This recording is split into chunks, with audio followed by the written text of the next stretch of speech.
বারাকাতুহু।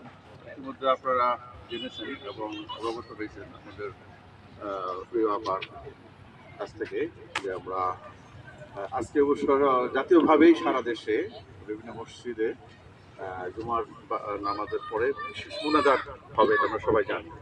তা যাই হোক, আমাদেরও সৌভাগ্য আমরা একসাথে বসছি, আমরা ওনাদের জন্য ফিল করি।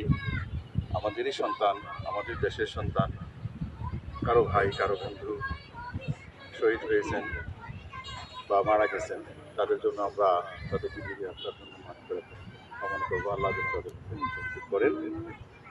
আমরা যে ধর্মেই থাকি না কেন, আমরা ওভাবেই সাথে আল্লাহর কাছে আমাদের সৃষ্টিকর্তার কাছে প্রার্থনা করবো যাদের তাদের আত্মা যদি তাদের থাকে এবং ভালো থাকে। প্রথমে আমরা কিছু একটা চূড়াগ্রাম করবো, তারপরে আমাদের অনুষ্ঠান শুরু করবো। أعوذ بالله من الشيطان الرجيم. بسم الله الرحمن الرحيم.